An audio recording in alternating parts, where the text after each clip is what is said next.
Still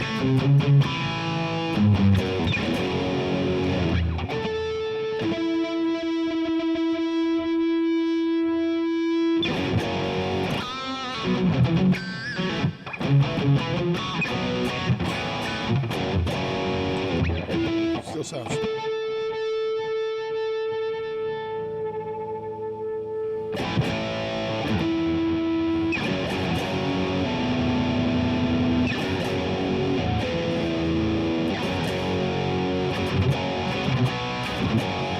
There it is.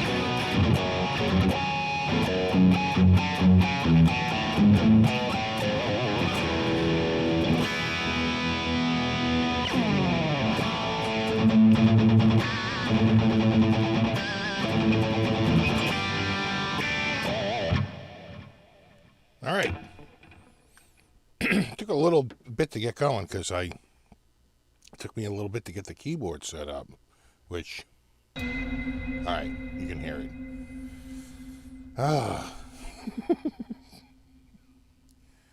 It's getting punchy from punching all these buttons. All right, here we go, and done. What's up? Oh, what? I'm just getting started here. Leave me alone. For Christ's sakes.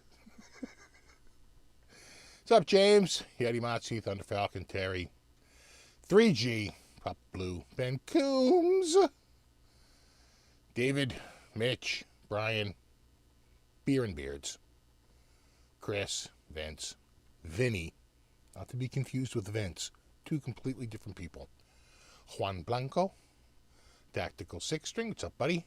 Micus himself, how you doing? Dan Van J, Mike Jones, got Walter, we got Mark, got Tony, we got John, we got Jay Chef, we got Rob S, we got Frank who's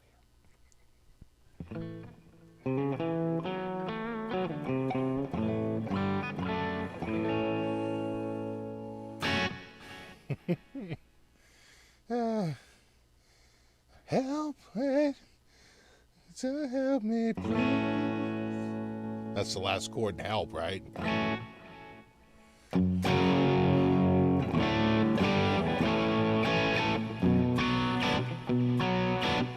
What's up, Jeff down in Oz? What's up, Sailor Mike? I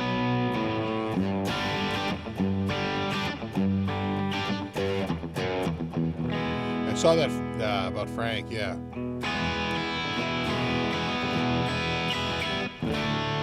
Is it?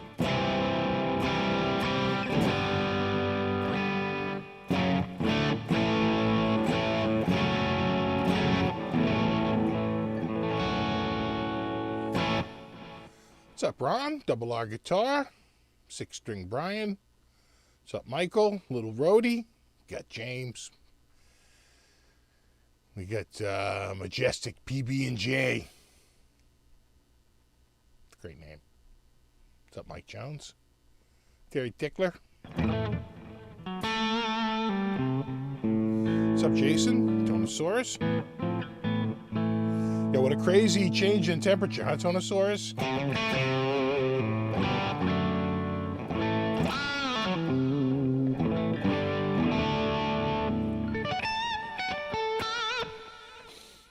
It was like so friggin' hot the other day.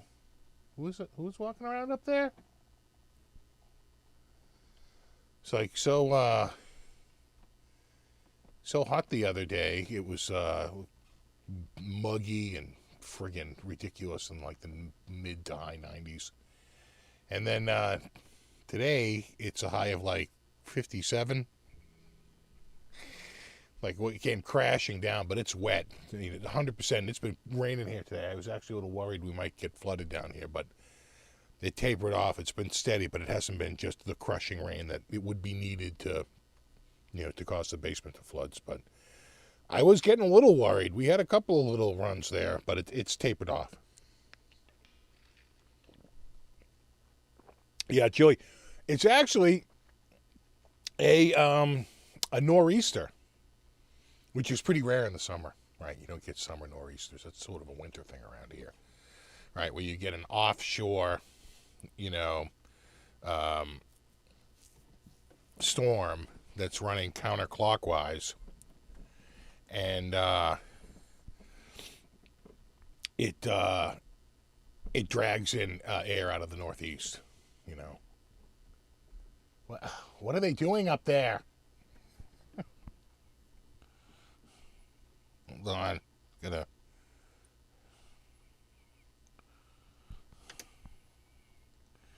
Send out a little text here.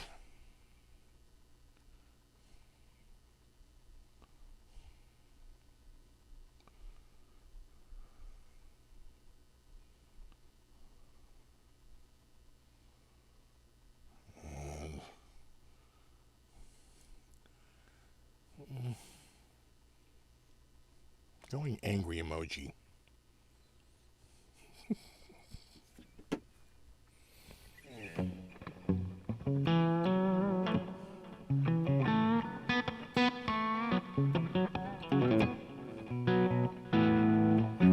So when we have a Bermuda high, highs spin, I guess for you it would look like that, clockwise.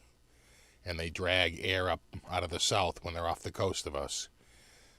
Lows run counterclockwise, whatever direction you're looking at, the opposite of that. I guess it's this way for you. And that drags air in from the northeast. And there you have it. We went from like literally like 95 to 55, like a 40 degree drop. You can't hear anything? Am I going to review the Alex Lifeson Epiphone? I don't think so. I actually have been in touch with Epiphone, but it's a limited edition. I think they're already sort of sold out, right? At least with dealers and so forth. And so I think they're feeling like they don't really need promotion with that model, that people are going to buy it anyway. It's kind of a, a already sold out kind of thing. From what I understand, they're doing really well with it. So I don't think they're going to need a lot of promo out there.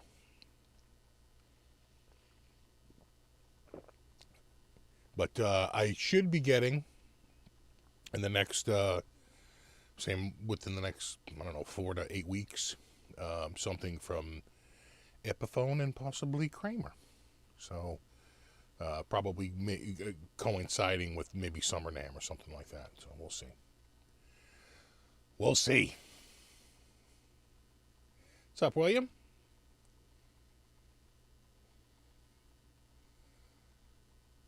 What's up, Guitar Man?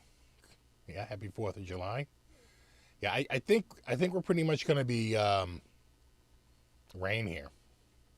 There could be spots in breaks, but we're sort of in a rainy pattern. I don't think we're going to be doing... there might be some breaks, but... Or maybe more rain in the morning and less so in the afternoon, so... We'll see. I think we're going to go... I forget if we're going up to her dad's, maybe just like going out for something. I forget now. It's a little tricky because not every place is open.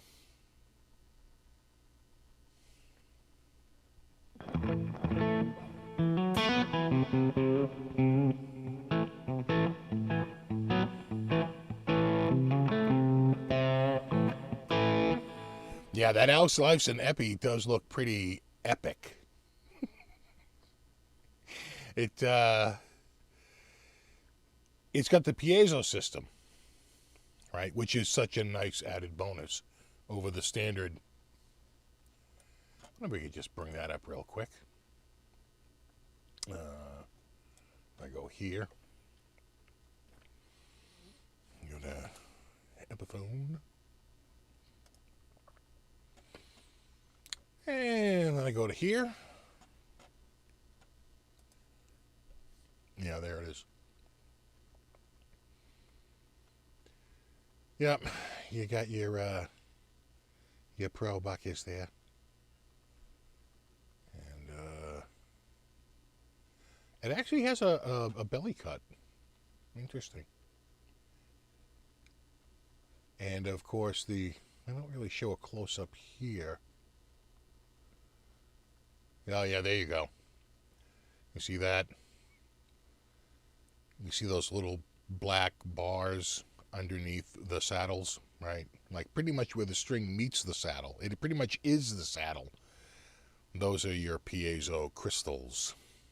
And the crystalline lattice inside of certain crystals, the piezo crystals, it's the when you transfer kinetic energy to them, they give off, when they go out of alignment, they get vibrated slightly out of alignment. They give off a tiny bit of voltage, which is why you need, I'm sure on the back of this, there's like, yeah, let's see, look, there's 2 battery slots. You see that? There's probably one to handle the piezo. Are they active pickups too? No. So I wonder what the second compartment is. Why, is that 2 batteries? Don't know why there'd be 2 batteries. Yeah, exactly. It's the CBD gummy of the piezo pickups. Everybody knows that. That's pretty much common knowledge. Nice piezo you got there, kid. In Viceroy Brown. Pro Bucka.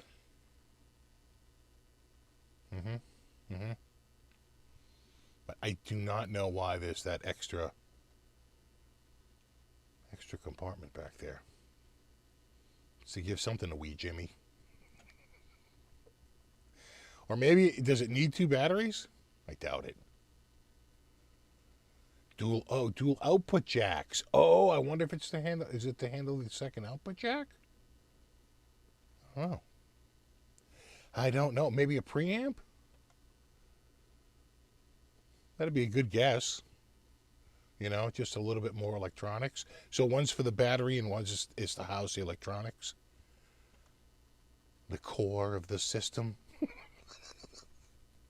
We're talking about guitars, right? Does look good, though. What's up, RJ? You doing, buddy?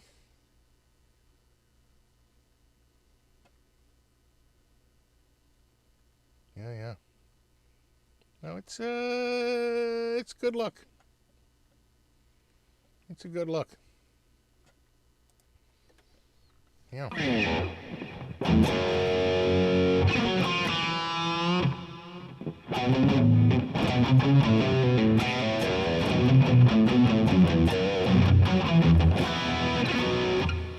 Read where it says electronics. All right. It's not on the screen, but I can read it.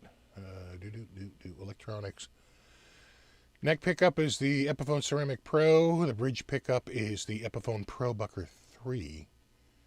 Controls are neck volume, bridge volume, each with push-pull coil split. Piezo volume with push-pull on-off, master tone. 3-way Epiphone toggle switch. Dual output jacks for combined or independent magnetic / piezo outputs.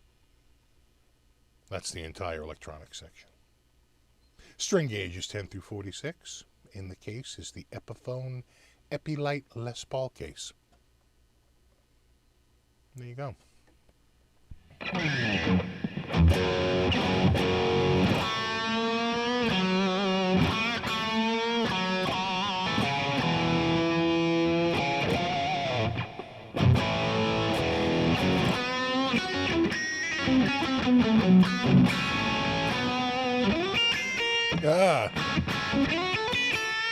Jazz.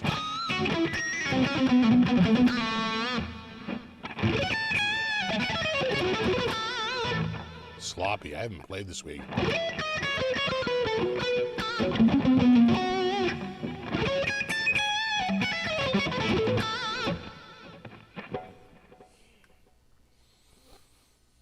What's up, Earl?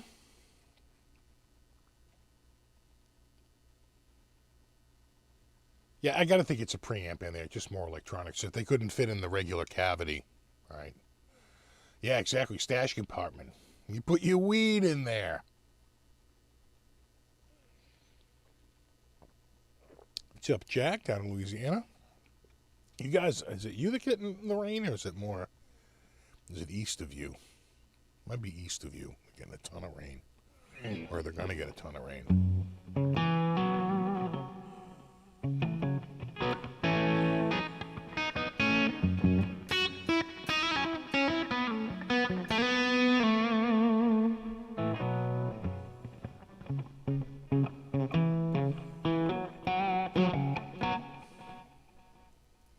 Oh, thanks, James. I think F sharp minor is your favorite key. Well, that's actually it's been a bit of a long form troll on somebody. Somebody used to, very, very early on, before I even did live shows, they're like, the dude plays an F sharp all the time. And I was like, oh, you like F sharp, do you?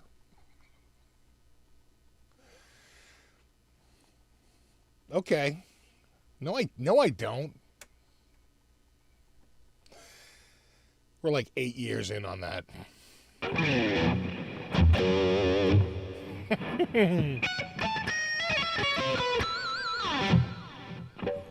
The truth is, though, is most of my licks translate to any key. They're pretty basic. Actually, guitar in general translates to any key pretty easily. We don't know how good we have it. And when you start to get on keyboards, and you're like, every scale is different? Like, depending on the key, you're like, huh, that's new.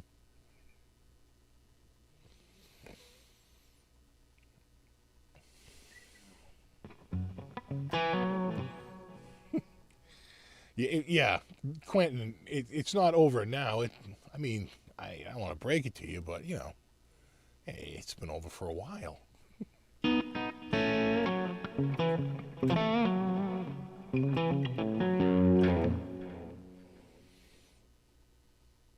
Yeah, it's known. It used to be that D minor was the saddest of all the keys, but we now know, science has proven that it is in fact F sharp.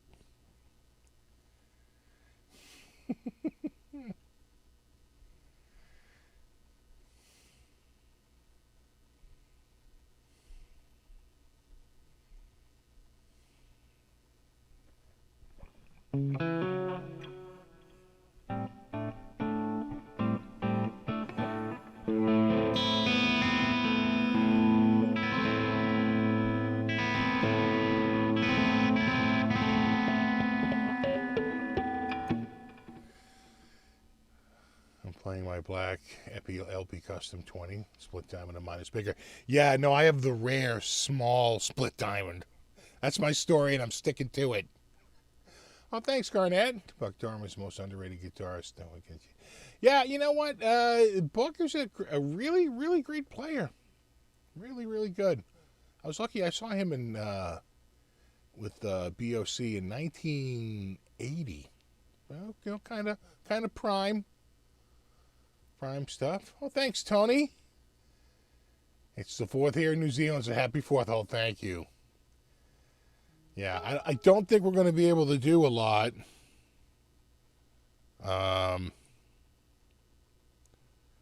Because I think it's going to be overcast and a little rainy here. So not a lot of barbecuing, I don't think. We'll see. Yeah, it's kind of rainy.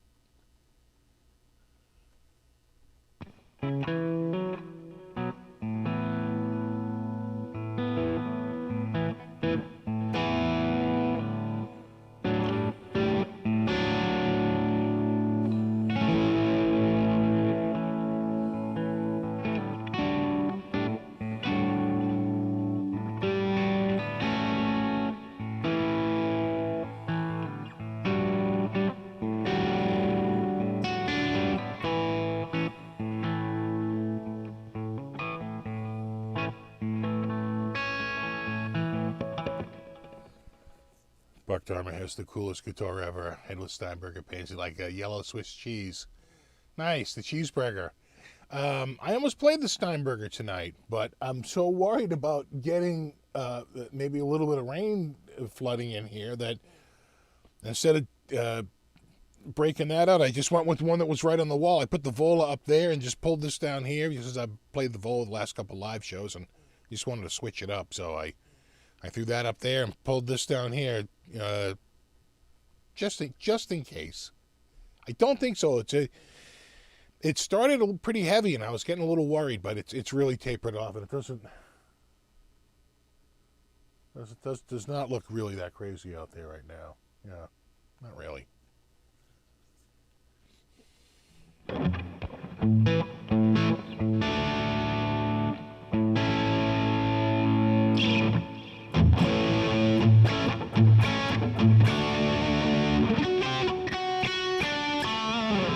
The pickups in this guitar sound amazing.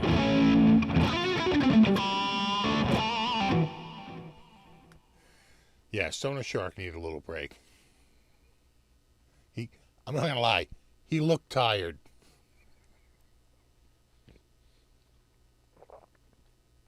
I was like, you look really, really tired, bro. He's like, yeah, I'm just tired.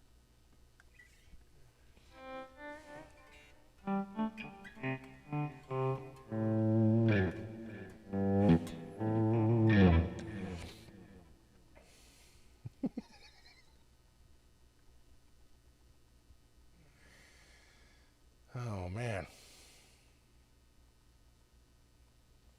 So what, anyone else have plans this weekend? I'm sure it's not raining everywhere.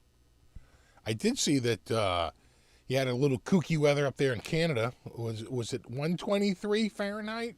Was that the peak, or 118? That's like Phoenix, Arizona. We've never even had that here in Boston, and I think we're pretty much 5 or 10 degrees more south than you.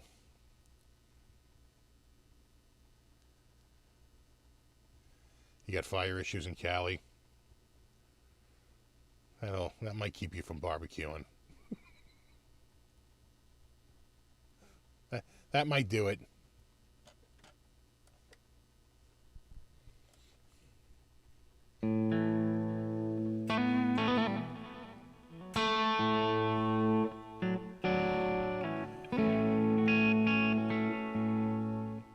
John's out from Argentina, but I wish you a happy 4th. Thank you.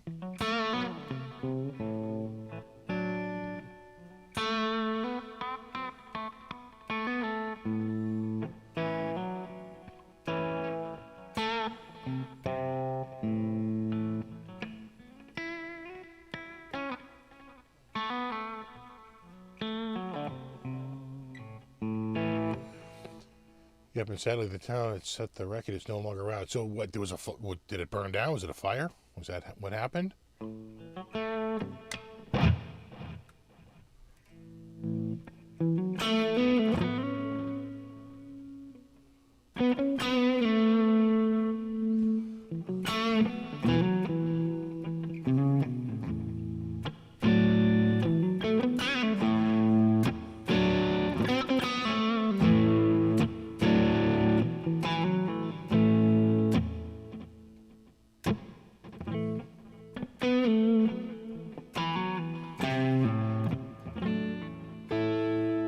I haven't seen Baker got an EVH. He usually texts me that stuff.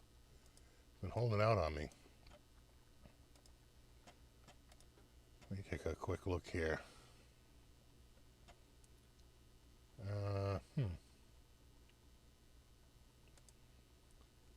Subscriptions. Johnny Bean's doing an unboxing for Van Halen guitar. Where is, looks like Brock Davison put something out today. I love Brock's playing. Alright, there it is. I'm gonna mute the audio though, because, it's how you get tagged with copyright there. And I'm just gonna, oh yeah. I thought he already had one of those.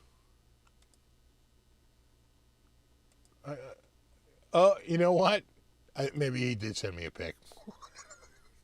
I'm like, I knew he had. What, this guitar? He already had it. All right, so maybe I did already know about that. Yeah, the Frankie. Yeah, I think I did know about that one.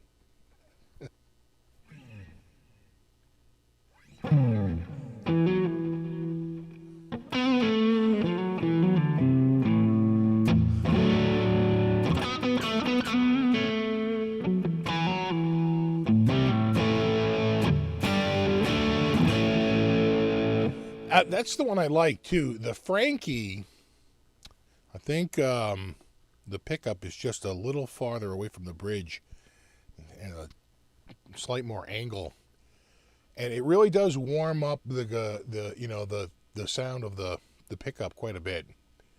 I thought it was noticeably warmer than the other two, the Bumblebee and the black and white.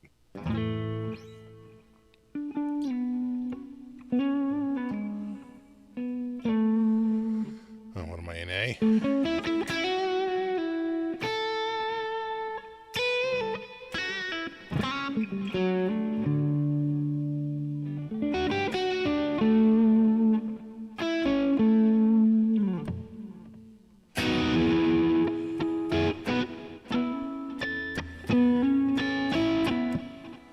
You like the Bumblebee, Quentin?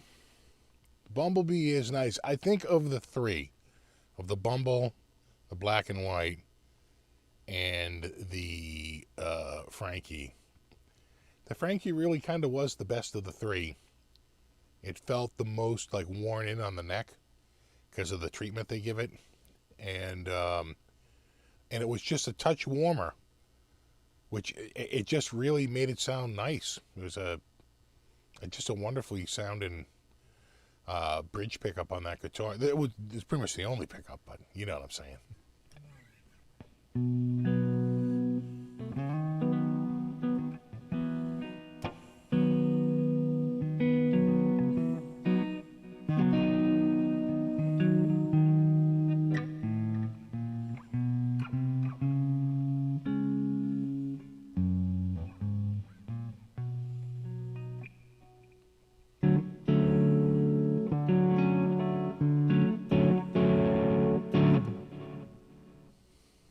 If I owned anything, it would be one of the PV Wolfgangs.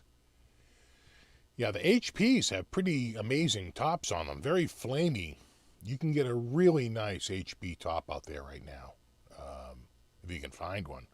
You know, there's another brand. It's like, what's going on with PV right now? I just feel like they're just limping along here. You know.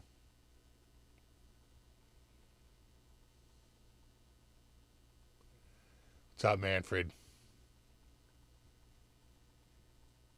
Have I played an Ibanez JS? I have played the JS. Never owned one, though. The one to get is, there was such a wonderful one out at the first GitCon. It was the Muscle Car Red. They'd already come out with Muscle Car Orange, and this was the Muscle Car Red. And I want to say it had a Sustainiac, right? A sustainer pickup in the neck. And that thing just sounded amazing. Just absolutely killer. Wonderful playing and sounding guitar. A little pricey. There was one. I so regret just not, well, it was already sold, but not being like more on top of things, right? You know, I could have actually bought it, but they had the Joe Satriani and the Muscle Car Orange, which is a bright guitar. You know, it's not for everybody, but that's a $2,500 guitar, and you usually see them, you know, if you're lucky, in the low 2000s or the high teens. You know, if you're lucky, you can get one for like $17.99 or $18.99, and it was like $12.99. Because I think they were confused with another Satriani model. And it was gone, but man.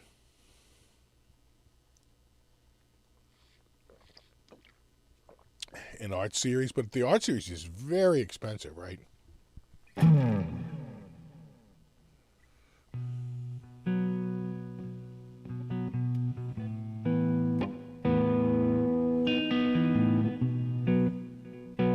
Like My Love Pump. That's actually, I think it's only a 2-chord song, right? C minor. And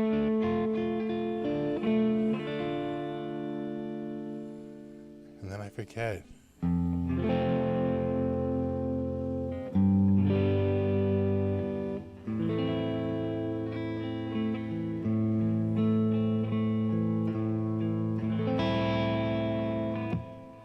What's up, Cushman?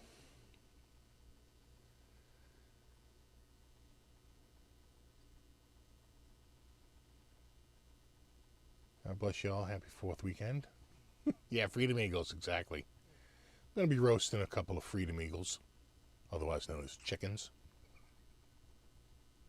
Or turkeys, right? Really, more turkey, I guess, yeah. Yeah, we actually have finally got bald eagles back around here. They were gone for the longest time, but they're making a comeback. PV are the biggest bargains you can find, yeah. Some good stuff out there. You had a purple JS and you sold it. Did it have the edge tremolo, or did it have the... I forget the name of the other one, but one it locks up here and one doesn't. Right, I think the edge is the locking and the other one is just a nut, right? But it is a trem.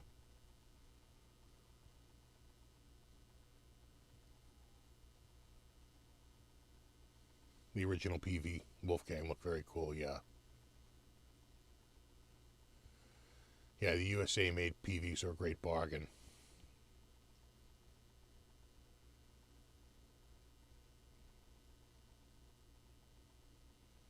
What's up, SMY Tree?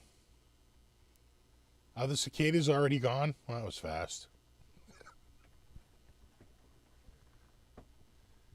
Yeah, they showed up, they did their business, and see you in 17.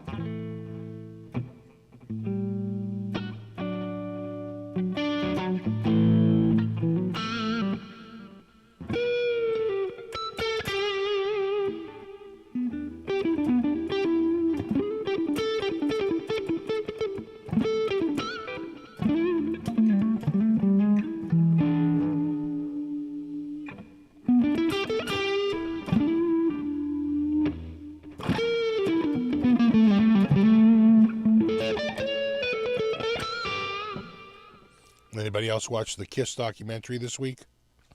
Kisstory, parts 1 and 2. It, they tried to cover both sides for it, but it inevitably felt sort of one-sided, but...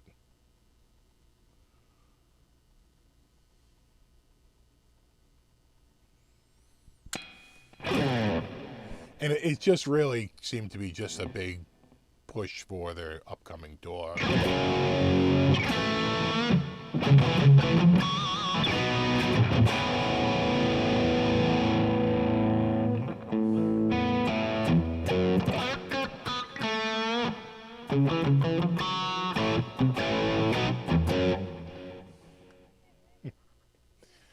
I own any Reverend guitars? I don't. I do know I have some contacts and some friends at Reverend, but we were going to get something here, and we just never did, and I really should reach out to them and see if I can get something here, just to borrow for a few weeks and check it out. What I wanted to get, and it was, I just probably chose wrong. They probably could have sent me anything I wanted, but the one I wanted was the Greg Koch model, and I just think they had trouble keeping them in stock. It's hard to send one out for review. That's going to become like B stock or open stock when people are, they're asking for them. Dealers are asking for them. So, as a YouTuber, you're always fighting a little bit against popularity, right? Because they want to send you what they need to promote, not what you want to check out. So I'm like, I really want to check out the Greg Koch. And they're like, that one we don't actually need to promote that much. It's kind of doing okay by itself. Because of Gregory Cockery. Yeah. Cockery.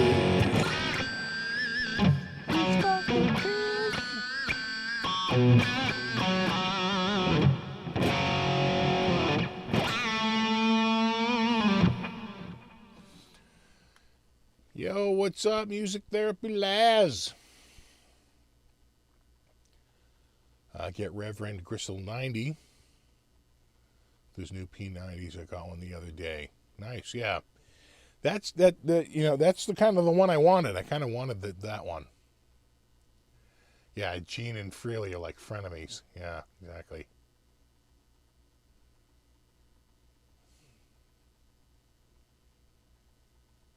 Yeah, he's starting to look a little Phil Spector-ish. He's got the helmet. One of the reasons I got my hair cut. God, it was turned into a goddamn helmet. You don't want that middle-aged helmet. I mean, it looks good on him. I don't know if I can wear it. Ah.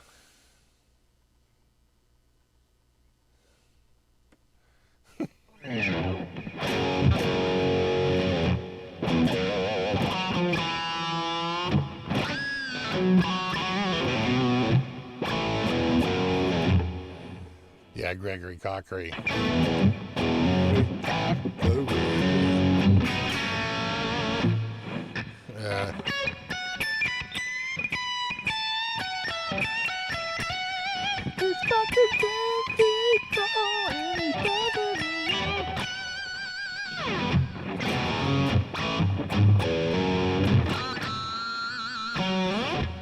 I gotta finish that song.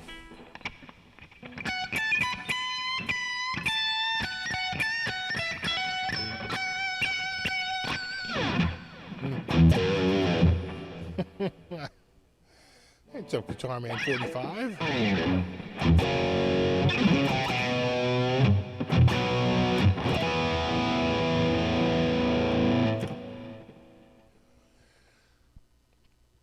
Chris and Freely were kicked out for the same reason Ozzy was kicked out of Sabbath. Well, the thing is that especially Paul seemingly has no sense of humor, right? Gene kind of is. Gene can be a little wacky and silly. Not Paul. You know, he just seems like one of those dudes who's just really got to stick up his ass like all the time. And he can never turn it off. He can never really, period. You know, when he's like, the reason why we started Kith was because we couldn't find the band we wanted to see. Are you kidding me? You were so desperate to make it. The hottest band out there was the New York Dolls, and you just copied them. But because you look like, and I think they were right about this, because you look, especially Gene was just so big and just didn't look right. Like in that way, they went with the whole sort of clown makeup thing instead. Again, it was just all out of desperation to try and make it. And it wasn't until their fourth album before they broke through. The record company almost went belly up. But by 77, my God, they were freaking huge. And what you forget is, and they sort of pointed out in the documentary, is that eventually people figured out that they had never been seen with their makeup. All right, it was a big thing not to see them with their makeup. Right, they really kept that really guarded. And People Magazine had really put like a bounty out on like the paparazzi. They're like, damn it, we are getting a photo. And I don't know if too many came out. There was an early photo that like the National Enquirer ran, but you don't know if it was accurate. Looking back, it actually was accurate, but it was so early. It was like the first week they got together, they looked so different. Yeah, and so it seemed to me that Ace, it was just, one of those dudes that didn't really take all of that very seriously, much to the frustration of Gene and Paul. And Peter, I swear to God, always had this crazy complex, this he seemed to be like the biggest head case of them all. And it manifested itself in drinking. And then he seemed to be fine. But then when they were back on tour and the rigors of touring and all that, and eventually it took a toll on him, and he, as I understand it, went back to drinking again, and nothing will ruin you faster than friggin', drinking nonstop.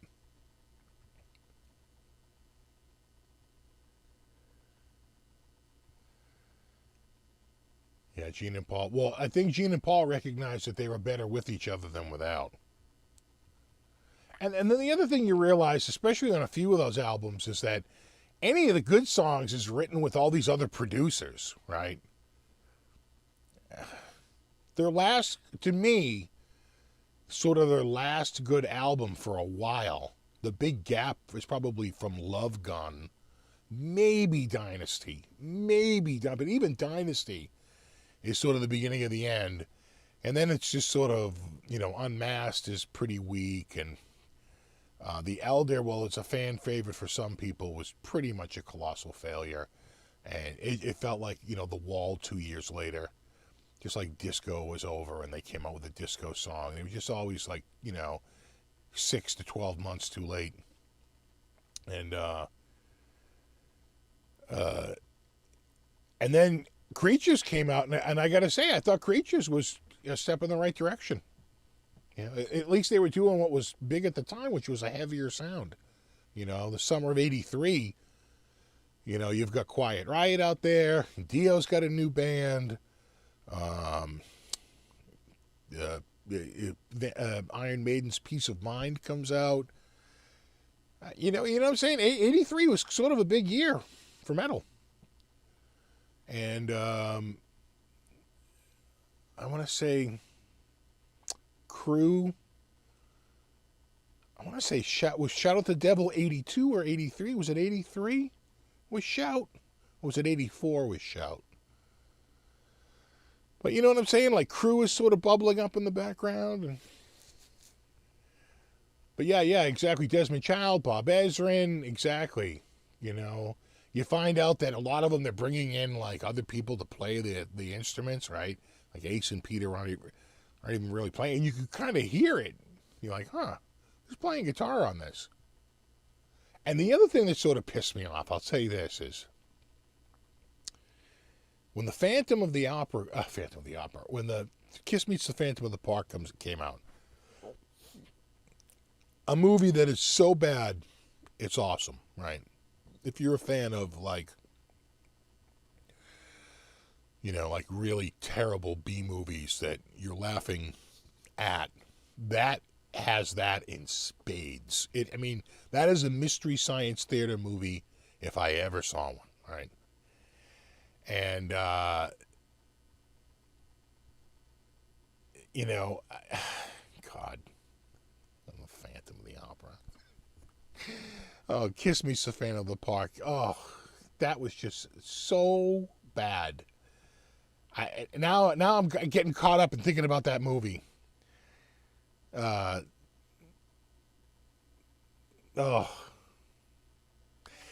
Again, it's just like it. They shot themselves so badly. They felt like they said no to anything. They couldn't say no to anything. Or maybe it was a coin that was doing it all.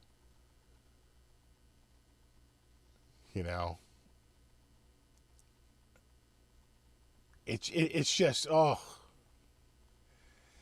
more I think about it, the more because first of all, the other thing you have to realize is that almost every bit of dialogue is what do they call that? Is that ADR, right? Where you go into a sound booth and you talk over it. Well, there are ways to make that, some movie companies are better than others. And it's so bad watching that because they clearly are overdubbing those voices. Oh my God. Yeah, the movie, Jesus. But yeah, really, Love Gun comes out. That's pretty good. Dynasty is meh. The movie comes out. It's really killing them. Unmasked comes out. That's god awful. And the same with the Elder one. It's just horrible.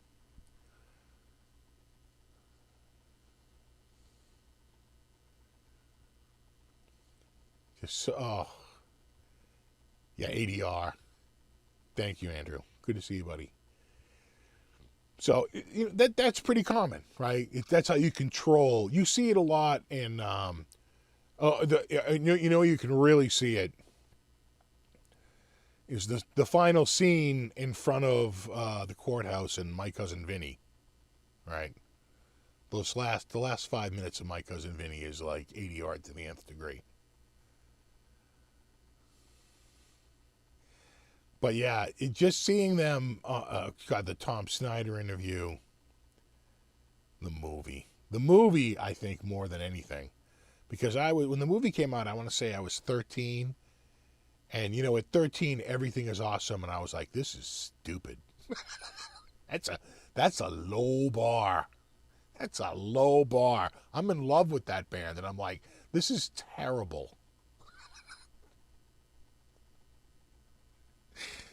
The Kiss took off their makeup. I wish they hadn't. You know what? They had to. Because they had become a parody of themselves at that point. If they left the makeup on, they had to. They really did reinvent themselves in the 80s and had really continued the band on. People couldn't believe it, but they did. They had to take the makeup off. And it was a great move because it built up the nostalgia. And I want to say the nostalgia started with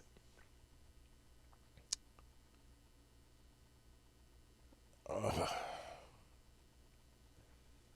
me see if what was the name? I was going to look it up. Is it Kiss and Makeup? What was the name of the tribute album that was just put out by a lot of people? I want to say like Lenny Kravitz is on it, and I want to say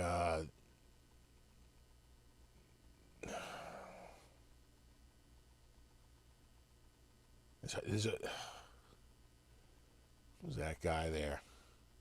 The Friends in Low Places guy. Yeah,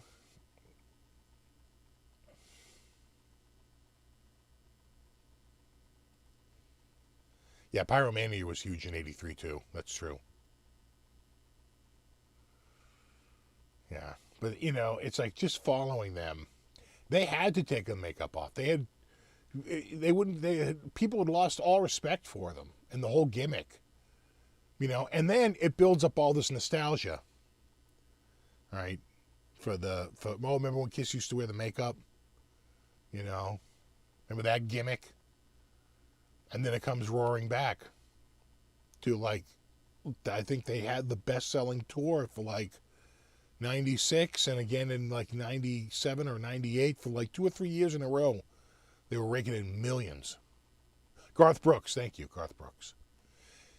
Yeah, Garth. Garth does, is it Hard Luck Woman he does? I forget now.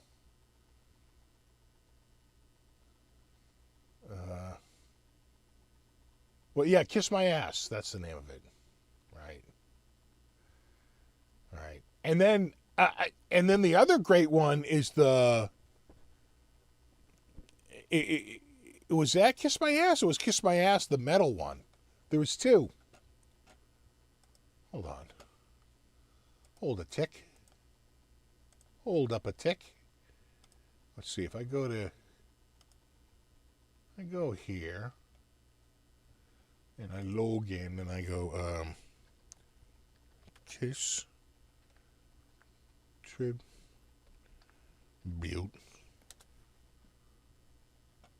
Oh wow, there's a lot out there.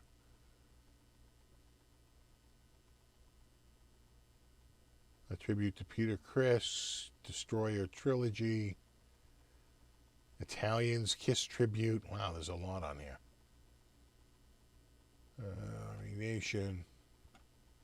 Yeah, there's a lot of podcasts. They mix them all in. I don't say Flaming Youth does one.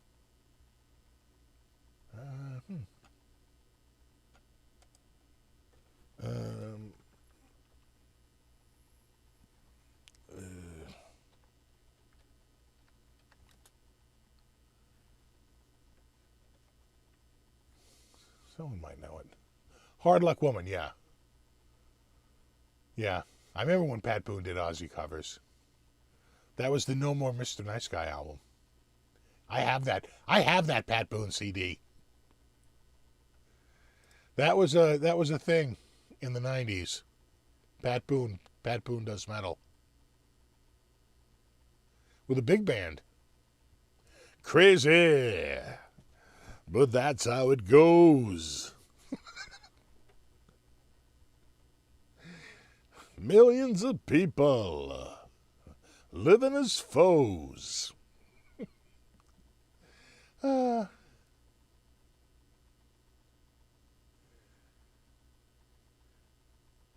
Yeah. Once again, Amazon Music is proving they are just an absolute garbage website. Maybe the app is better, but the website is just absolute garbage.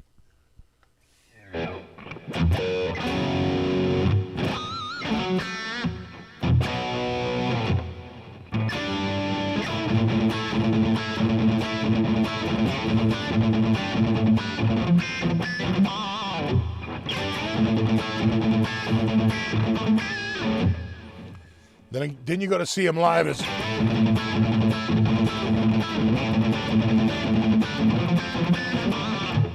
They really step it up.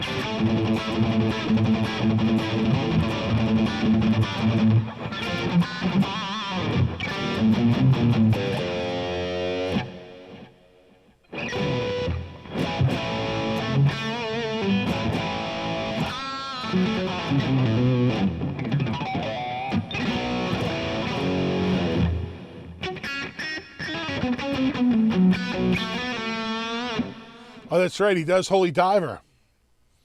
That's right. Holy Diver.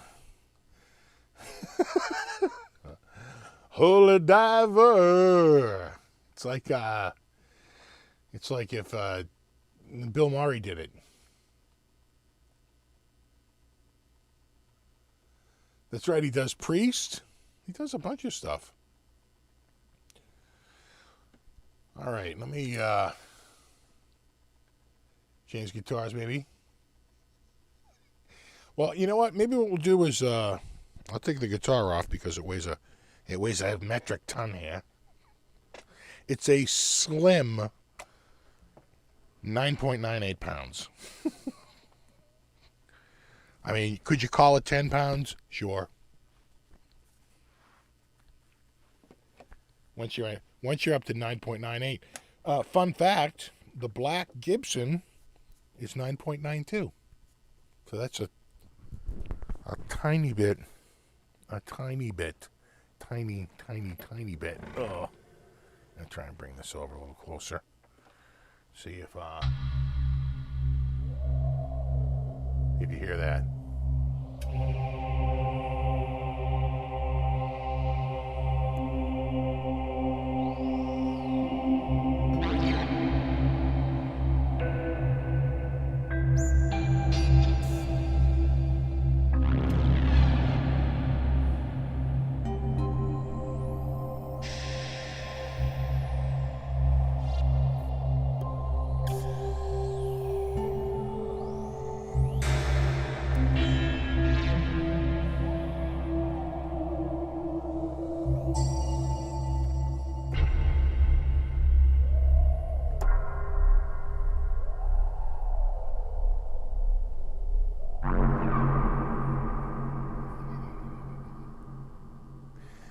Oh, dear Lord. All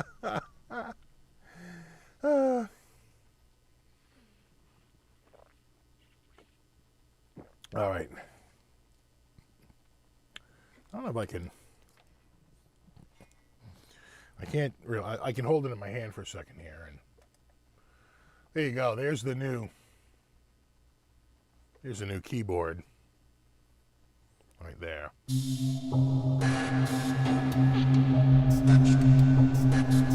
Hear it cycling through. You hear it cycling through. Now, can I set it up like here, like that? Not really. Maybe like this. Kinda. You know what? That actually might work. He's got to do a tilty. Kinda.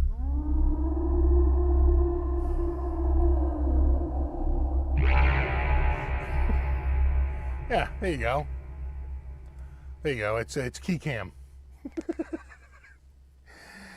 So let me just do a little background here. So I've been into synthesizers for a ridiculously long time. I sort of discovered synths in the early 80s. My first synth, which I regret selling and should, if I owned today, I would win the internet, was a Roland Jupiter 4, which I think I paid $150 for it in 1983. I'm trying to remember if I was driving the cop car. I may not have been. I may have been driving. That might have been summer of 83 because I had this AMC Ambassador Rambler station wagon that wound up having mechanical problems that took it off the road for a while. My dad had an auto garage, and he bought and sold cars. So I got the like a station wagon for a while, a different one. And I could have, or the cop car, but I could have sworn it was either the Rambler or the station wagon when I bought that Jupiter, like in a parking lot. Like, I got, sort of really bitten with the synthesizer bug. But, the Roland was kind of a beast to program and keep in tune, right? They would go out of tune. So a couple of years later, this is like 80, I don't know, like 86, I want to say. MIDI has come out, right? And like MIDI is a thing. In fact, when I got the Jupiter, I asked him, I said, oh, does it have MIDI? And he was like, no. I was like, oh, well, that sucks. So I wind up getting a Yamaha FB01, which is like a 4-operator FM, kind of cheesy, not very good. Quickly replaced that with a Roland MT32, better, right? But still sort of low end. Then I picked up a Yamaha TX7, which was the tabletop version of the Yamaha DX7, which is a classic FM synth. Sounded amazing. And so all these years, I just keep, then I got an Akai AX73, which it turned into a cult classic. I think I sold the Roland for $250, $250, something like that. And today you could probably get, I don't know, in a good condition, $6,000 to $10,000, right? They're incredibly hard to come by. And some of them think the Jupiter 4 sounds better than the Jupiter 6. So it has kind of a cult following. Not so much with the Yamaha FB01, still considered a hot piece of garbage all these years later. So I got the AX73, and then I dumped that. I get an MX73, which is just like a MIDI controller. And then it all culminates in 94 when I go cuckoo, especially in 94 because I was still in school. I was in college.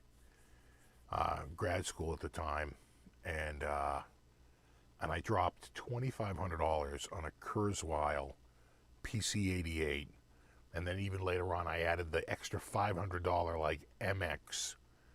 So this thing was like $3,000. This stupid keyboard cost me, and let me do a quick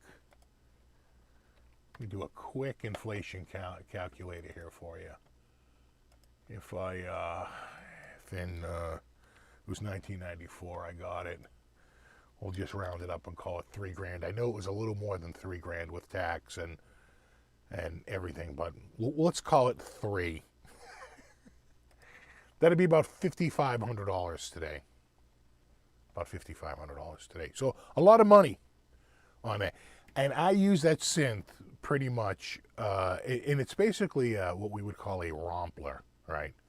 So first there's synthesizers, then there's digital synthesizers, and then there's sampling, but they quickly realize if they just, store the samples and play them back in a ROM, a Rompler, then that's like the cheapest way to go and it gets the best sound. And Romplers sort of really took over, and really sort of ruined synthesizers for a while there. And that's, for the most part, that, in fact, pretty much completely is what the Kurzweil was. But I have used that Kurzweil. My wife at the time, who's my wife now, but at the time, she was my girlfriend. And she was not happy about that purchase. But she would say, you know, you did keep it for 25 years. So there's that. 27 years, actually. So I recently I replaced my Rompler with another Rompler. I got a Yamaha Modi X, right? Which is like half Rompler and half FM. So it sort of recreates what I had before, right? I get like a DX7 all over again, and it's got a true FM synthesizer in it, and it's got a Rompler in it. But then I wanted to try out something a little different, and so I picked up one of these. This is a, I'll show it to you here. Wrong one, right there. This is a Korg Wavestate. Now, the Wavestate is this weird, the closest one that you find to this is gonna be like a, like Omnisphere, right? Which is basically a wave morphing sample playback. So what it does is it's got samples and synthesis, and it can play back samples, and it can trigger things, and it sets up things. It's actually a fairly complicated synthesis, which is what I like about it, and it doesn't sound like anything else I have. But I'll give you a little taste of what it does here. So here is this is 10 different pads. Let me just start with just a straight up pad.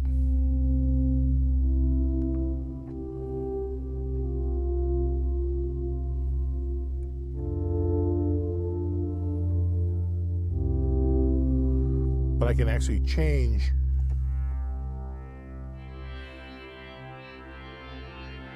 You hear that? Changing the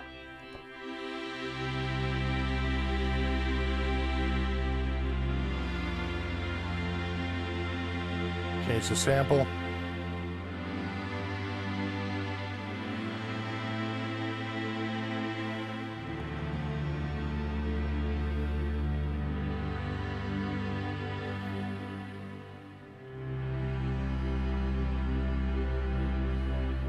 Right. And again, it just goes on, and you can, this is all within one sound.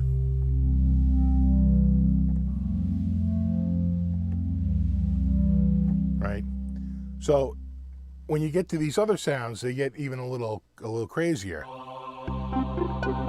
Right? You can really start to loop things.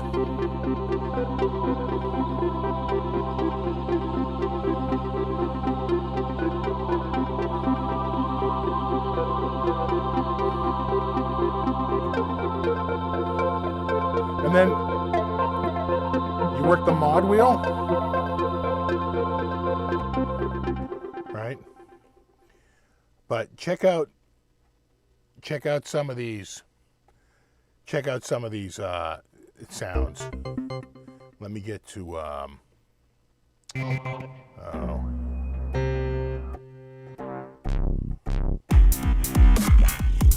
right? You start to get the stupid crap, you know.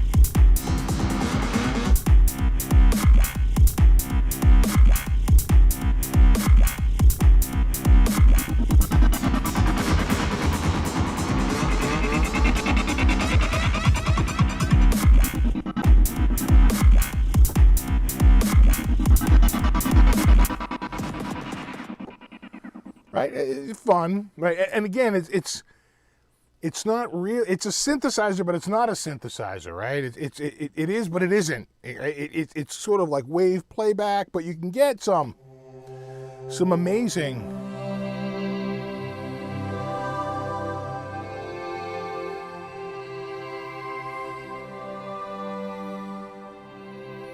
Some amazing pads and.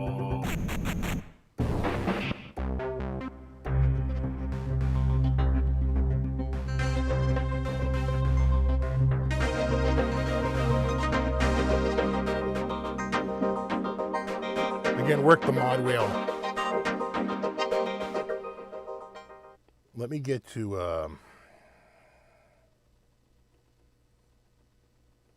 there's that one. Begin with a C.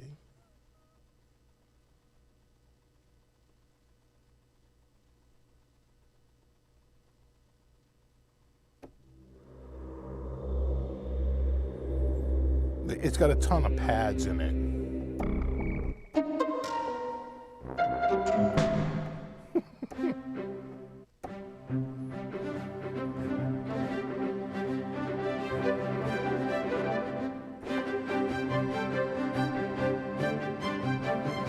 Right. There's a lot of movement. Where's there you go. And then it's got like wave. I want to say it's got so many tones in it. Let me get to one that I know.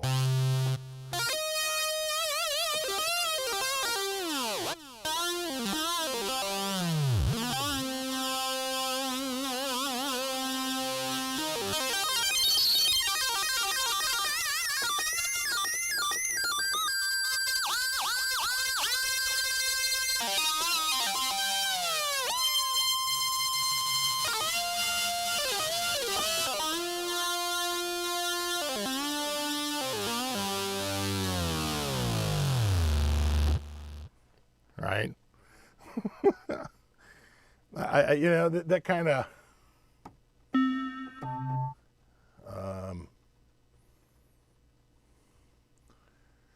see if you recognize this gem.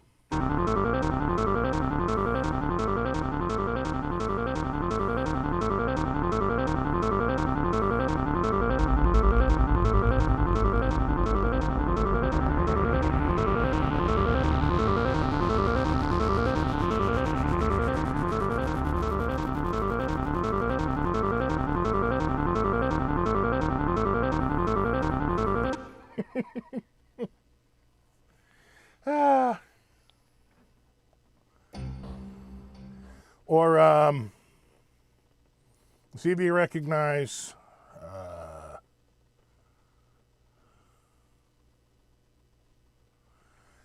see if you recognize this one.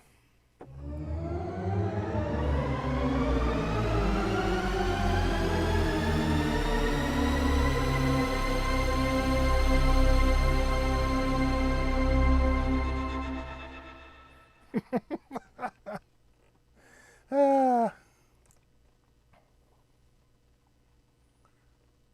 me see if I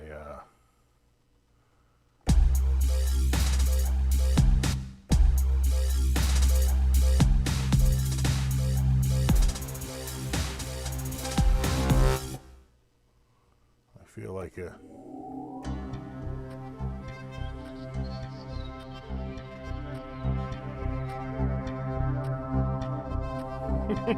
yeah, THX.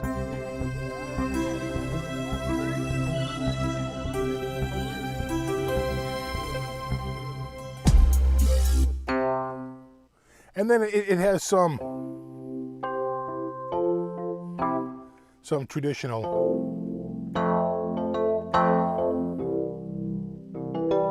but not even that's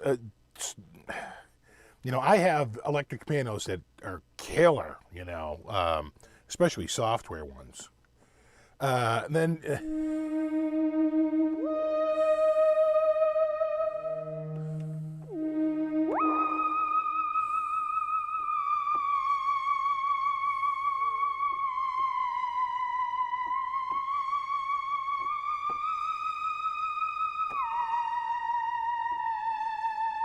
anyone recognize that?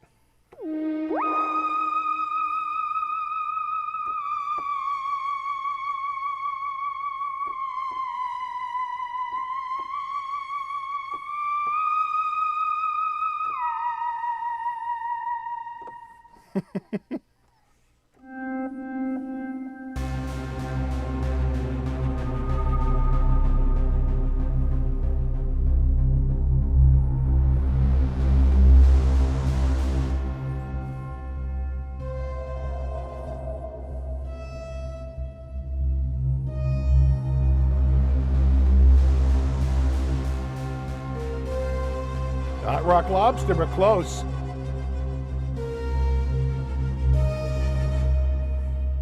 It is a theremin, but what's the song? Someone had it. I want to say,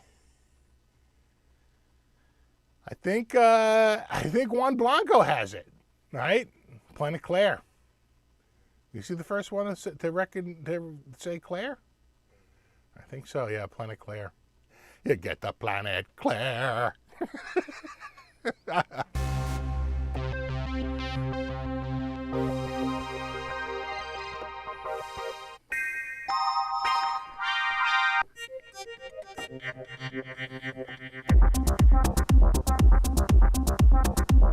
So this is an interesting sound, right? So I have this sound in the right hand.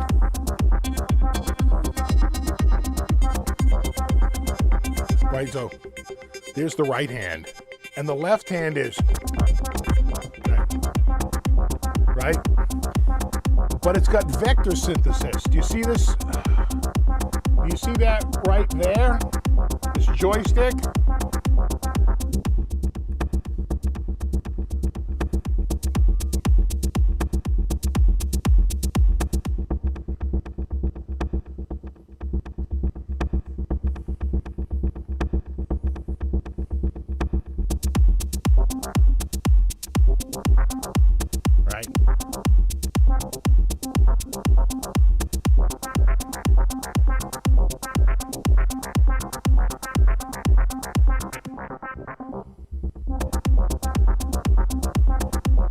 See? It's like on the fly mixing.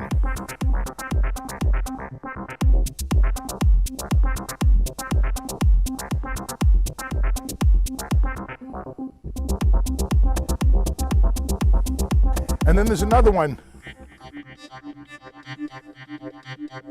Yeah, you can't quite hear. It's like I need this. Now here you go. Now you hear it. Right.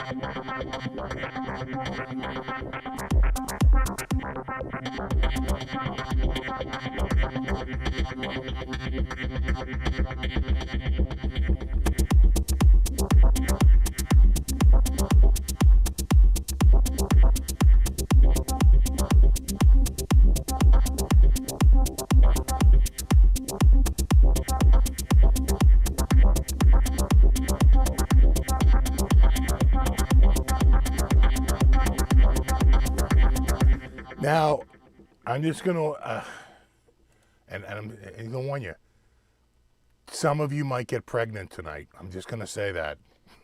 I'm just warning you.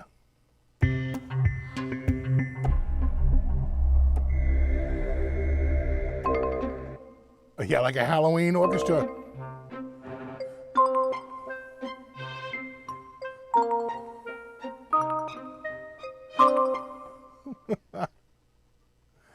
All right, hold on. We'll find a few. Like, so.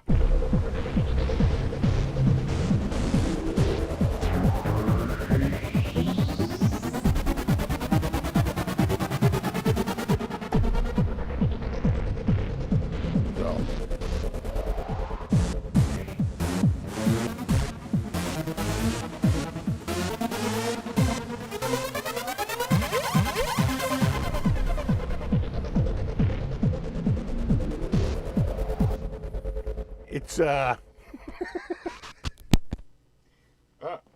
pulling my mic off. My mic. I gotta get my mic back on. All right. Hold on a second here. Hold on a second.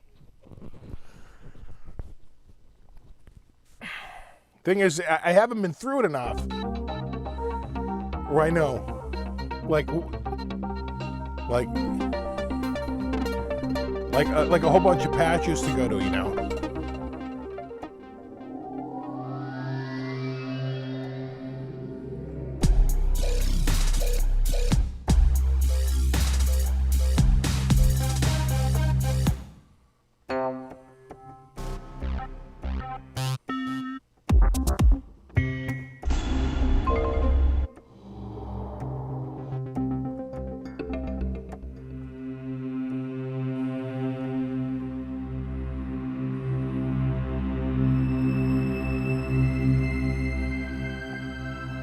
Like a lot of that.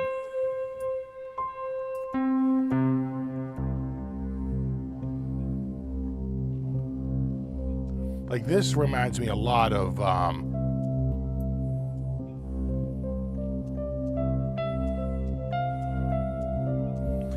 that sounds a lot like something you would hear from Omnisphere.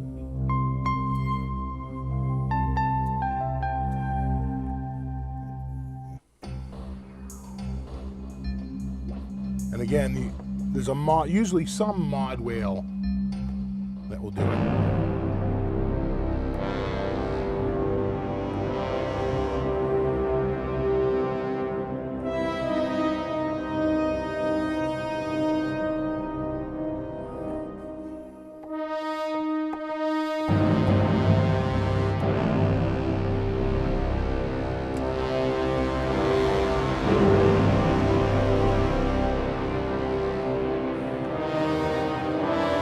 Almost need an octave higher.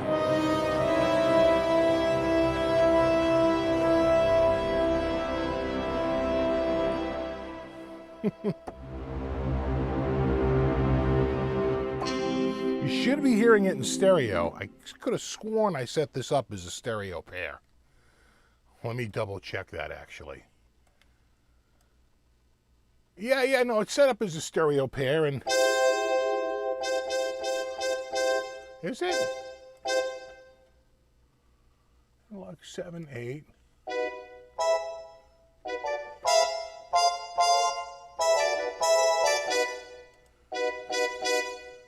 No, it's showing it as a stereo pair.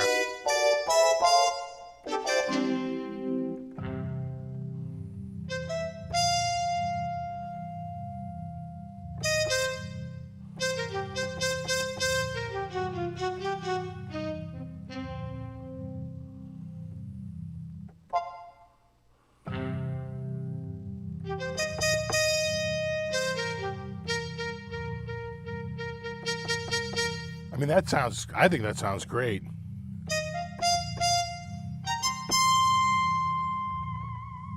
Just a vibrato, yeah. You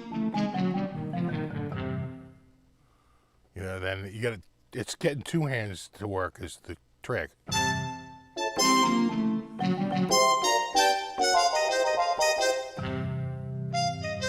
Oh, you see what happens there? It steals sounds. So that's just a solo sound. But if I take my other hand off, you see that the other lanes are taken up.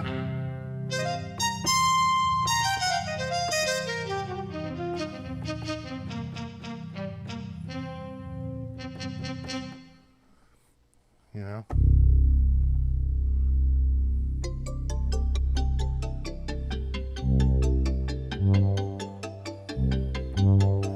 Look, I'm Peter Gabriel.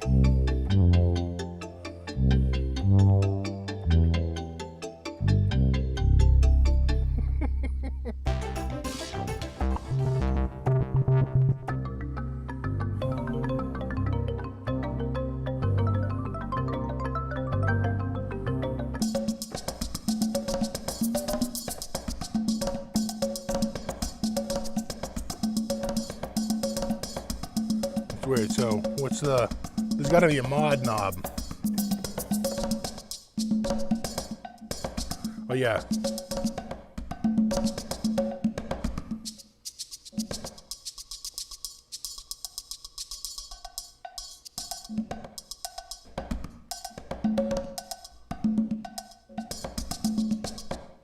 Right. Nice. What am I hearing? You know,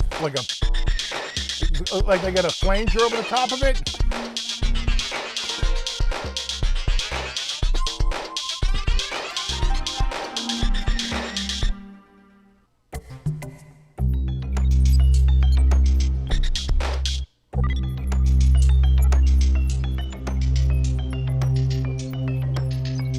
Oh, you hear that? It's going do do do do do do do do do do, right? You can hear it.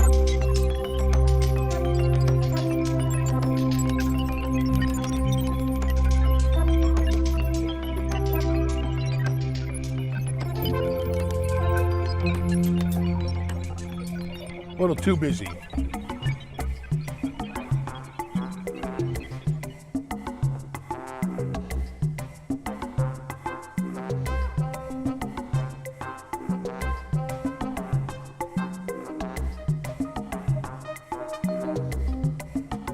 You hear that? As I change the right hand.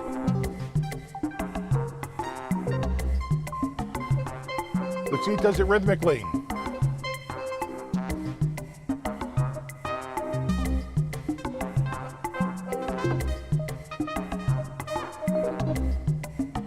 See if you can see my right hand. You can't really. Yeah.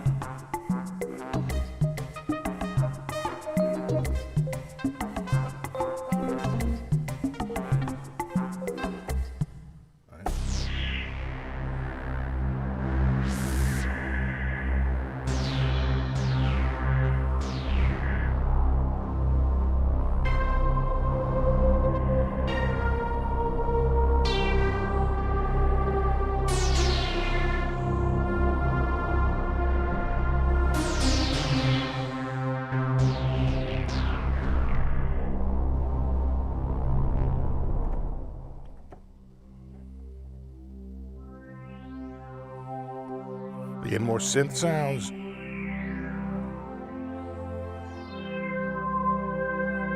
Like straight up pads.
Now the marimba split.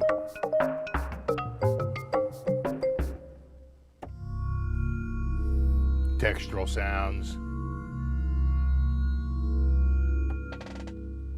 Hold on, let me get this. And then.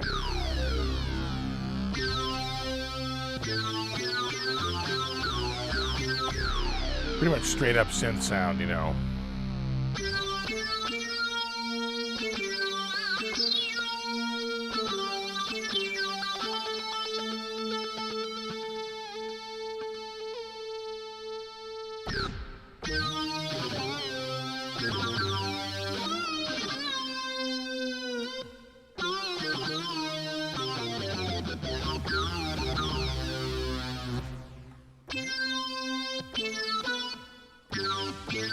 Sounds like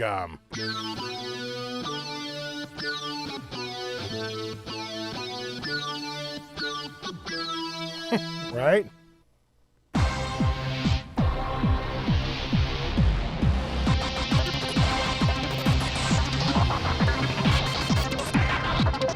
have a feeling he's gonna do something.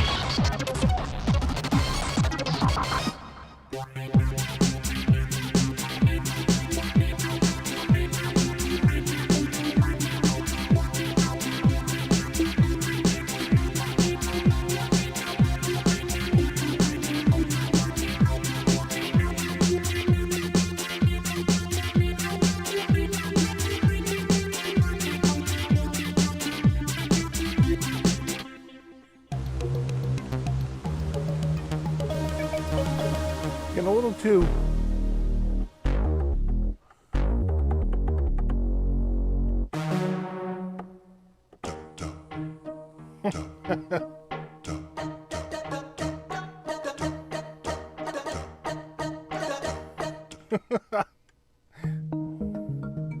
There you go.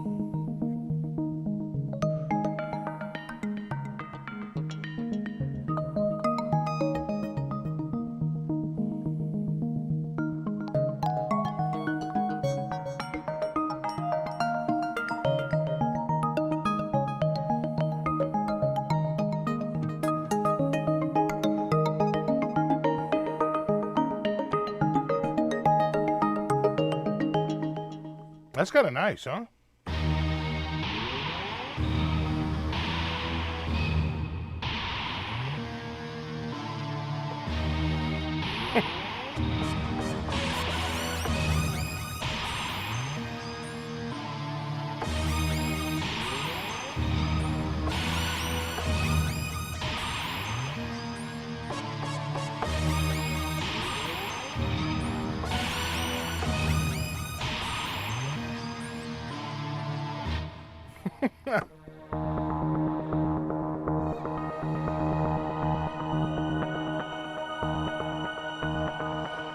Again, it's a lot of morphing.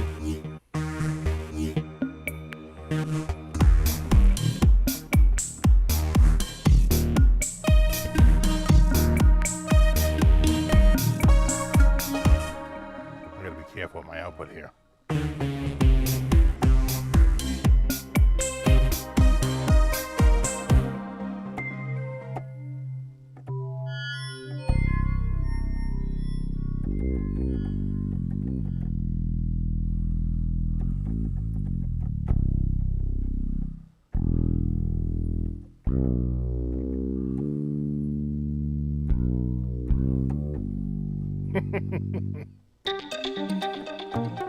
We get more.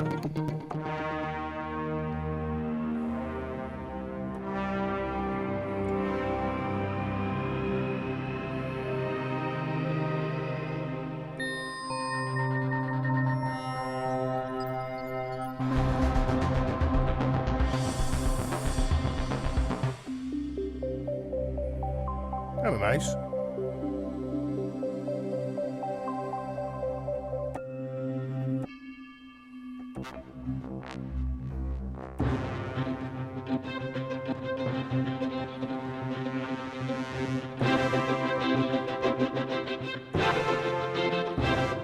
Feel like there's something going in the lower.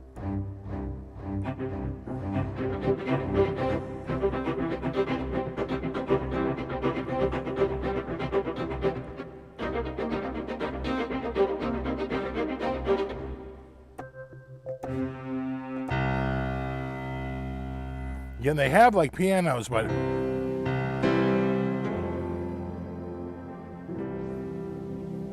oh, nice pad behind it though, huh?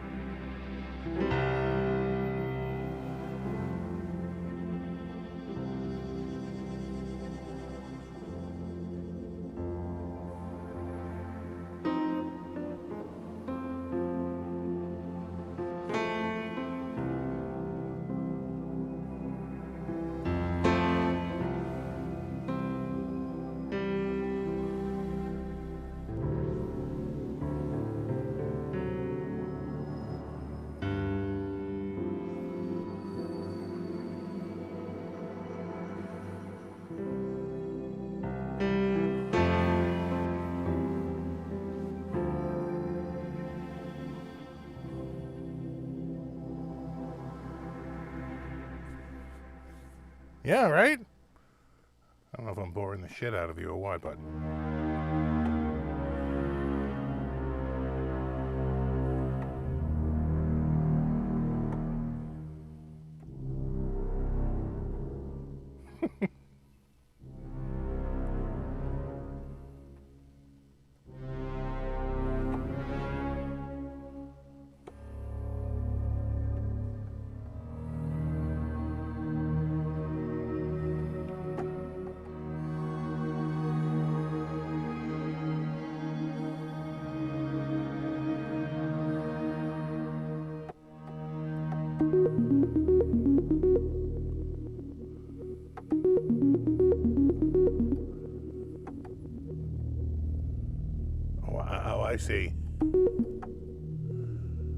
Oh, I see. So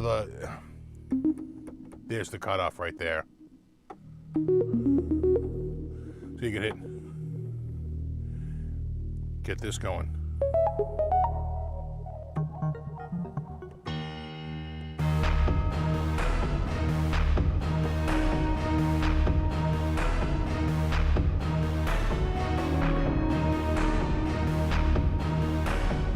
Like Predator.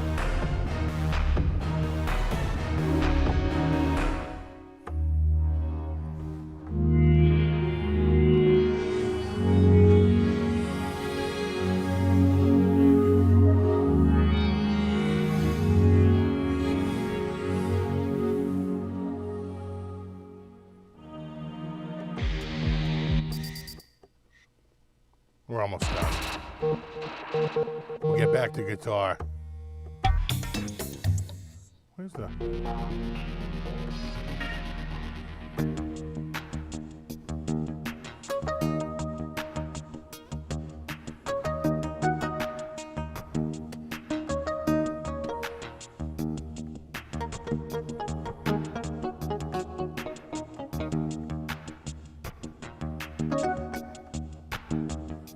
A nice guitar sound, you know.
Nice.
When the war broke out.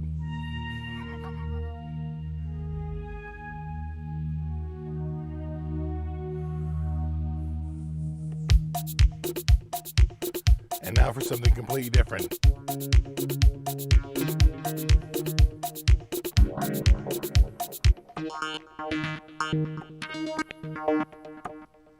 Sine. That's gotta be low. Oh yeah.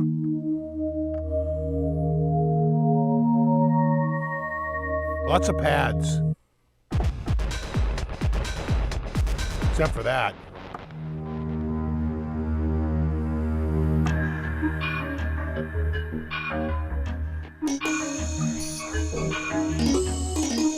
That's actually that's a patch from like the early 90s from the original version of this called the Wavestate.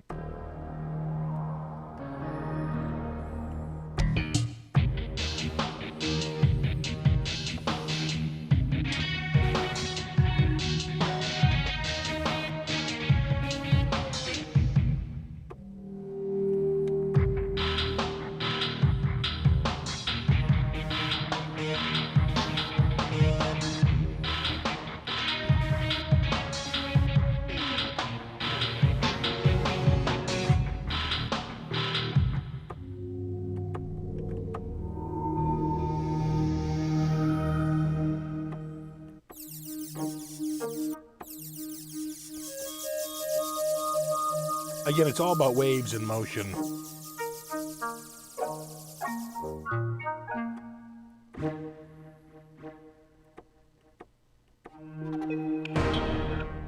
Oh, yeah.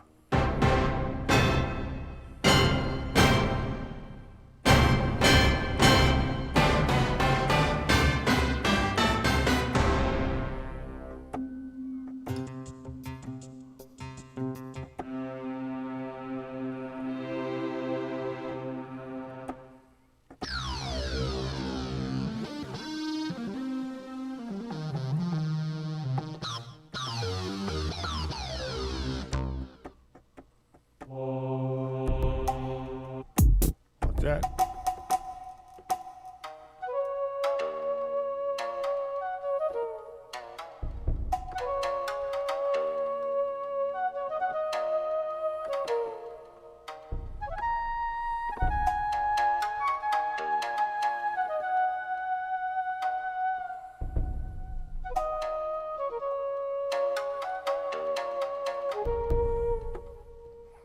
That's pretty good.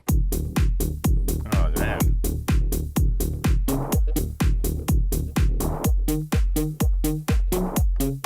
Okay, so it's a one-hitter. Right.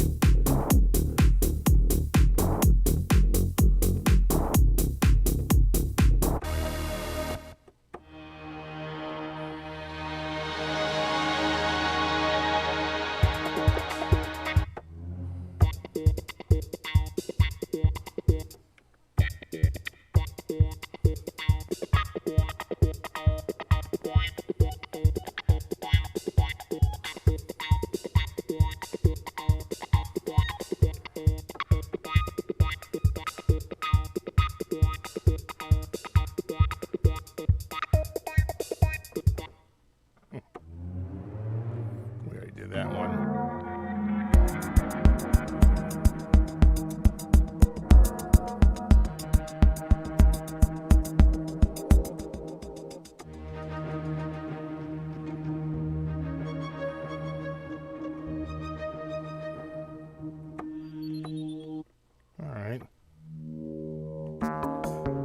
A lot of rhythmic sounds and a lot of pads.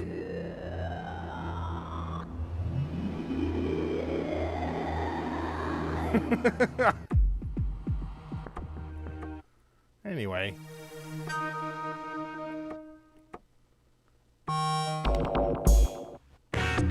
And man, the bank just keeps going on and on and on.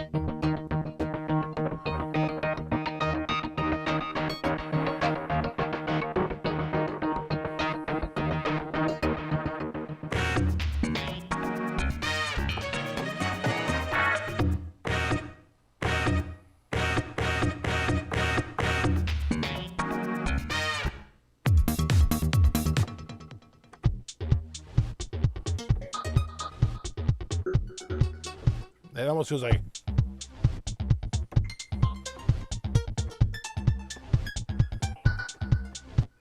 could have sworn there was one that was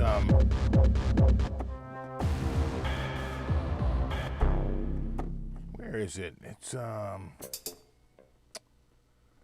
to think of the tune.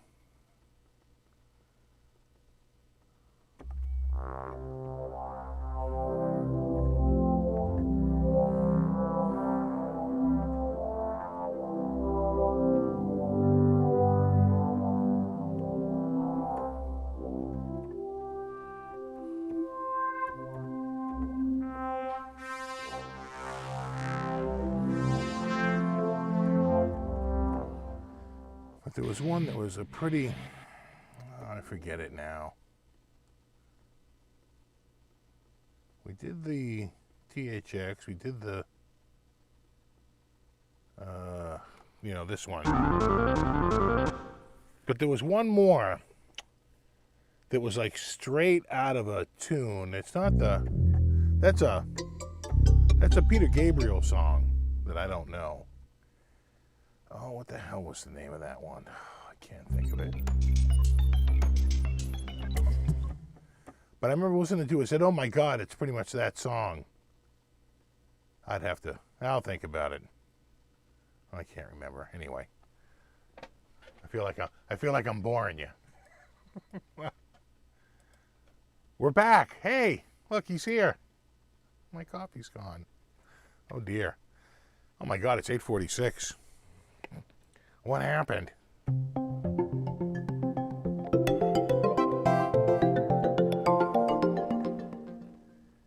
There was one, and I was like, oh my God, this is that exact tune. Oh, what was it again?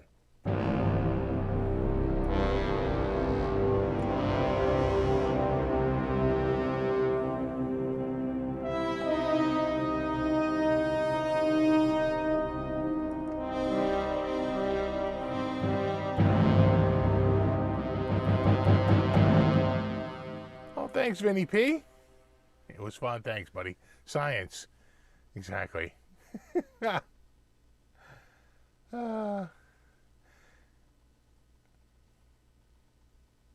Exactly, not the boar worms. It happens.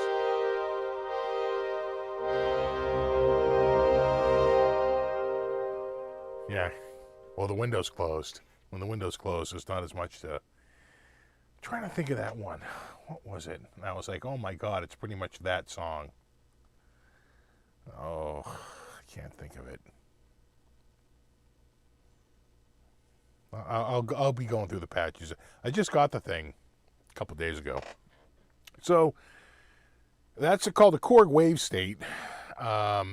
New, I want to say they're $6.99. I got that one for $5.25 plus tax and shipping. But I was going to I wouldn't pay shipping, but I'd pay tax on the new one because you can't get anything pretty much tax free at this point. Anyone I deal with is large enough that they're doing the requisite amount of money in my state. But the funny thing is when I first got it and I plugged it in, I could get no sound out of the first patch. I went to the second patch and I got sound. I went to the third patch and I got nothing. And I was like, oh my, is this why it was used? I couldn't figure it out. I mean, clearly the sounds were there. And then it was like a huge disappointment because a lot of the sounds sounded very lifeless. And again, I couldn't figure it out. But what it was is somebody set the clock to external, whoever owned it before. Or I did a firmware update to start. Maybe it just saw that I was plugged in somewhere and did a firmware update. But, and it just set it up as an external clock. But when you have an external clock, it's waiting to hear the clock signal. And when it doesn't do anything. So all the ones that are like that,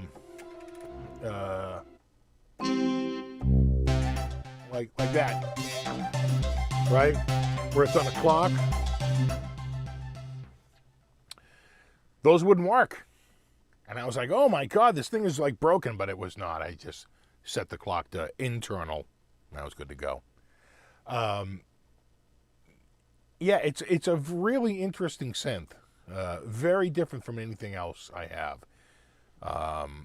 The next thing, if I was going to get another synth, and trust me, I will, I would probably get a mini log, mini log, like dialogue or analog, mini log.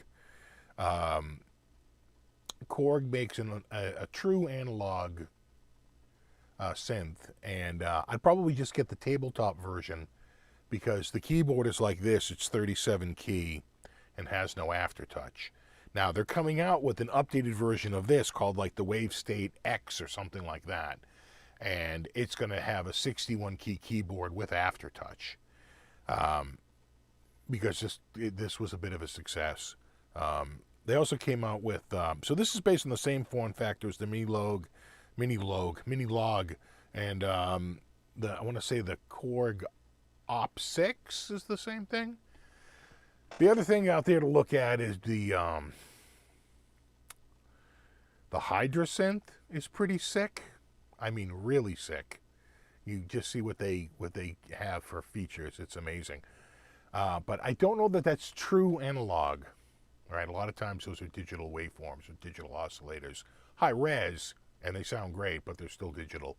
The thing about the mini log by Korg is that it really is analog. It truly is an analog circuit. And it can sound pretty sick. I want to say it's 2 oscillator and a you know, an LFO and an amp and envelopes and all that crap. Filters and envelopes. It's all filters and envelopes these days. Oh, thanks. Thanks, Black Bear. Happy 4th to you, too. Yeah. So, you know, so we'll see. We'll see. I think the, you know, this is not, this is a fool around, try to get crazy sounds, try to get like insane patch. You know what I'm saying? This is an oddball synth, right? This is not a traditional synth by any means, but it's had some decent. It's got a lot of decent patches in it. You know, I just think it's very fun, right? And some of them are just again. I don't want to bore you by going through all the patches, but I know some of these patches I'll have to start. I wish there was a way, and I wonder if there is a way that you can favorite them. Actually, you know what? I want to say down on the bottom, I don't know if you can see it. Can you see like right there is a row of buttons? You can assign to that row of buttons like a row of favorites. And I want to say there's 4 banks of favorites, right? And it's so you can go to a live set and you're not sitting there with a knob scrolling through to find your next patch, right? You set up all the patches you want in the row in the order in which you want to use them, and then you just click. Next is patch number 3, patch number 4. But these are just sort of being stored in those spots to make it easy for you to access it. So as I go through and I figure them out, maybe I'll favorite them over to those live sets. And we didn't even really go through any of those are all performances, which is a whole bunch of sounds that are set up to like trigger and then re-trigger and then do this, and the mod wheel does that. And it's got about 300 sounds, but internally it's got about 750 or 800 actual bass sounds, right, that make those up with all the movement and stuff like that. So I'll figure out how to get to those, and I hear those are pretty good too. And again, those aren't even bass samples. Those are still like set up with, you know, all the extra crap that they use to make it sound really good, like filters and envelopes and all that crap. So, you know, we're getting there. The one that's kind of intriguing is the Korg makes a little tiny one that you build yourself for about $100. It's a monophonic synth, and it is digital. It's not analog, but it's got full-on nice Korg stereo effects in them, and you can just use it as an effects processor. It's a little bit of a bear to work with, but it's almost like it's worth the effort. It sounds so amazing. It really is like a pretty sick freaking little synth. About $100. Yeah, Kitty's asleep. Kitty's asleep right there. You know, it's rain out. It's cold. What's the temperature out right now? Let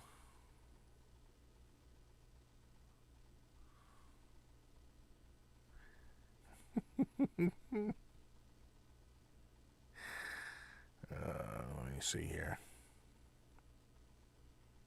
Yeah, it says it's 57, but I swear it's more like 54 out there. I'm just saying. Stay away from Omnisphere. No, I have Omnisphere. It's deep. The problem with Omnisphere is it's almost like too much, right? And you just get caught up in it. The thing that's nice about these, especially, you know, something like this is, you know, if you notice, it's got a lot of knobs. Knobs everywhere. Look at that. It's like knob central. And that really makes for editing. The problem with Omnisphere is sometimes it's a little tricky. It can be done, especially with Native Instruments, because that's pretty wide open. And Native Instruments does a really good job of like reading the parameters of VSTs. But still, it's like a box within a box within a box. Yeah, I'm spending a lot of time booting here.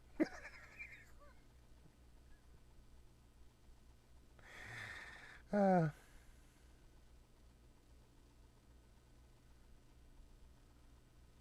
we were in a heat wave. We were in a heat wave. We smashed the record for June, and our last day of heat, which reached just almost 100 degrees, was June 30th, and what's today, July 3rd. And then the next day it crashed down to like the mid 80s, and then the next day to like the mid 70s and or even 60s, and then it's been way down. I mean, we've been in the 50s because we got a northeast breeze. We got a little nor'easter going on out there with all the stupid freaking rain. Enough with your rain. Rain makes everything a little splashy. I don't like it, especially in the basement. Exactly. Nice knobs.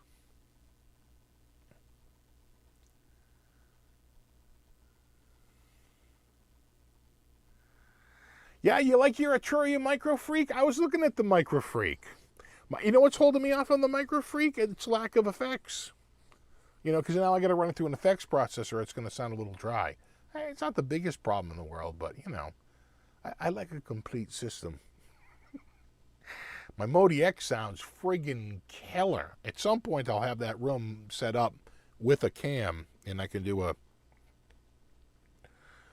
show from over there, I think.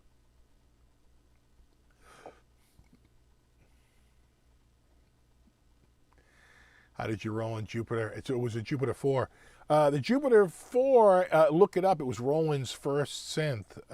It had wood panel sides. It was made out of solid steel. It probably weighed 45 pounds, you know, somewhere around 20 keys. And you know, it was a beast. Full-on analog. Needed to be tuned, you know. This has the processing power of probably 100 million times. Because there was no processing power. That it was pretty much straight analog. It would save. I forget how it did storage, but it's one of the few things that could actually save presets. So I had like an organ. It had colored buttons in the front, right? And you'd press the button to go to different patches. It was pretty crazy. A friend in Vermont, she's sick of rain. Yeah, we've had our share of rain.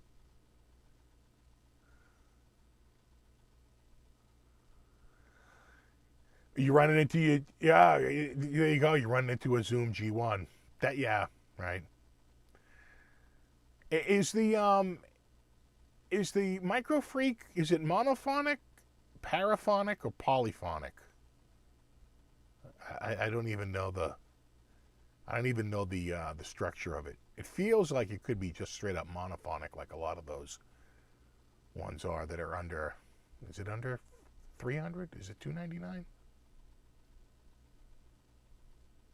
The one that looks interesting is the new, oh God, let me see if I can call it up here.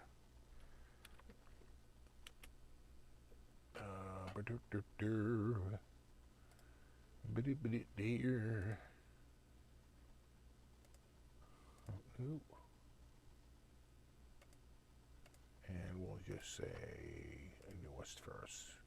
There we go. Oh, wrong one. There we go. Pick up a new Maxi Brute. I won't be doing that anytime soon. This looks interesting though. The Modal Electronics is doing pretty good, and this new Sculpt is looking pretty sick. This one here, the new IK Multimedia Uno Synth Pro. Where's all my buddies at IK Multimedia? Come at me, bro. I'll do a. What do you need, a full review? I'll do a full review. And then this is the other one that's interesting too. The Cobalt, right? The Cobalt series. That's analog, or at least a virtual analog, right? It's digitally. It's really digital, but they're like high-res oscillators. There's that new Korg Op 6. They're coming out with another one too. It's not the Wavestate. It's I can't think of the name of it. Not the Wavestation. It's geez, I can't think now. But they have one that they're coming out with. Probably around the same time they're going to come out with a full keyboard version of the Wavestate. It's not the Wavestation. Jeez, I can't even think of it. You know, if I was... The other thing with the modal is you can just get the rack, right? You don't have to get it with the keys. So if you have a nice keyboard controller, you know, you don't have to... Right? Because, again, there's the Argon. It's the same. It's like the Cobalt, right? It's also by Modal Electronics. This company only started a couple years ago with a goddamn Kickstarter, and they're doing great. They're doing, yeah, there it is. But that's Wavetable, right? Wavetable synthesis instead of virtual analog. Versus like, there's the Wavestate, $6.99, a Jupiter X. Pauly D, Behringer's kicking ass lately. Pretty much anything by Behringer is kicking serious ass these days. Again, a Behringer K2. That's pretty much a Korg cloned, right? All these patents have run out, so everybody's coming out with clones of them. Again, a Behringer Odyssey. That's the old ARP Odyssey, right? They just make it in China for $588. What was the one? Was it the Odyssey? They're coming out. Is it on the first page?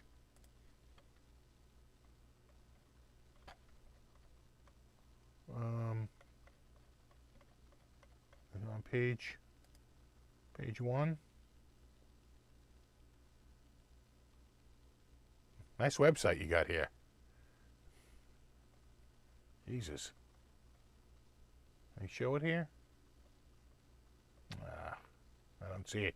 But it looks just like this ARP Odyssey, except it's called the Behringer. It's the 2600. And that just came out, the 2600.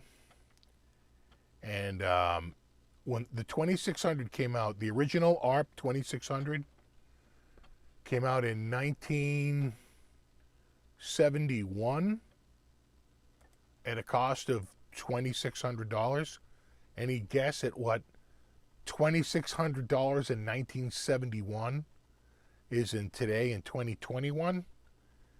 It's $17,400. You had to be pretty damn rich in 1971 to own an ARP 2600. And I think the Odyssey was the lower cost one that came out later. Who's got it? Does Sweetwater have it? It's just crazy. And now Behringer just does it. And they make them in China and Vietnam, and they cost $4.99. It's like, what a world. What a world. Let me go to Synths here, and then Behringer. They might have it at Sweetwater. Yeah. Watch. See? There it is. There's the 2600. $5.99. From $17,000, roughly. $2,600 in 1971 to $5.99. And they didn't have light-up LED color, light-up sliders and all the... and I'm sure this is a hell of a lot cleaner than the original one because things are just built to better tolerances these days. That's crazy. The old Behringer. All right. Yeah, crazy. Yeah, Behringer is straight up kicking ass. They're basically making reproductions of classic models that the patents have run out on. Things like the Moogs, the ARPs, the Prophets. They have an Oberheim, I want to say is it the UBX coming out? That when I tell you that is Van Halen jump to like the nth degree, I might have to buy that synth. It is, and it's real analog, right? It's just they build them for like next to nothing now. Oh, that's interesting. What's $5.99 in 1971 money? Right. Right. That's actually, and then we'll call it a night because I'm running over a little bit. So if in 2021 21 we spend $5.99, then in 1971 they won't do they don't do a reverse. Let me see. All right, you ready for this? You ready for this? I did it. I just had to tell it to do reverse. If in 2021 you spent $599, that was the equivalent in 1971 of spending $90. $90.12. Fun fact, in 1971, our apartment was $75 a month rent. And we paid $75 a month, I think, through the summer of 75, and then we moved out we bought a house. $75 a month, though, for rent in Boston. Be lucky if you could get an apartment in Boston for less than $1,800, $2,000 now. Like anything. I mean, like the worst, most ridiculous slum would be like $1,800. And most apartments are like $2,800 to $3,800. It's like insane. I told you there's a house that burned out. It's covered in like plywood all over all the windows, and they want $499. Making people insane. I will say though,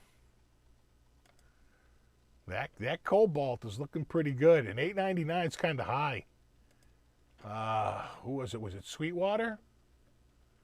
Somebody had it. Synthesizers. Who had it? Somebody had it for $8.19. Modal. I don't know. They're saying $8.99. Somebody had it for $8.19. Yeah. Pretty slick. You're supposed to put your laptop there. That's your laptop space. But the reality is that it's just this one. If you notice, I didn't change the knob layout. It just stuck in the longer case. Right? See? You can almost see it. Anyway, all right, dudes. We'll get back to all guitar next week. It's just a little indulgence. Yeah, the Korg, not the HT one. What is it? Is it the NT one? That's the new one. It's pretty amazing. It's quite a little synth for $99. You have to build it yourself, and you will need adapters. You'll need a MIDI adapter, a Type B, like MIDI adapter, and don't get Type A. There's two types. Type B. And you'll need a stereo, like in and out, if you want to run anything through it, and if you want to get the stereo. And it's got full stereo effects. It sounds pretty sick. That Submarine one is just insane. Oh, thanks, Vinny P. Oh, thank you, man. Thank you. All right, dudes. No, you rock. Super special thanks to all my friends. Like,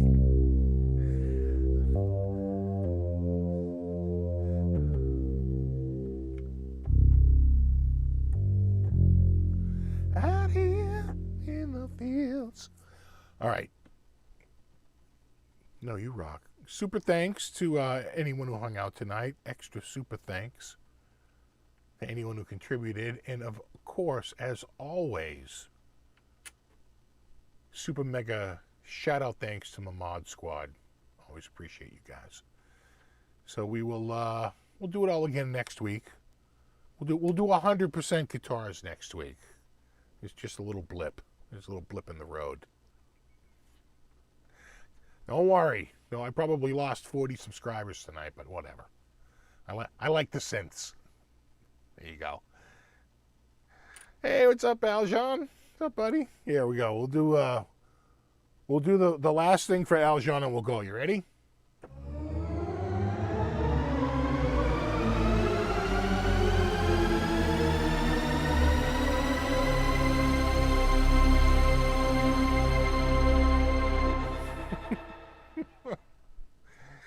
All right, dudes. Great talking with you the other day, Aljon. I'm all excited. It's like me in the club. All right, dudes. Happy 4th. Enjoy your weekend. I think we're pretty much stuck in rain. What are you gonna do? Popeyes. That's American, right? That's very American. I'm pretty sure. All right. Thanks, dude. Thanks for hanging out. I will see you in a week. And until then, rock on.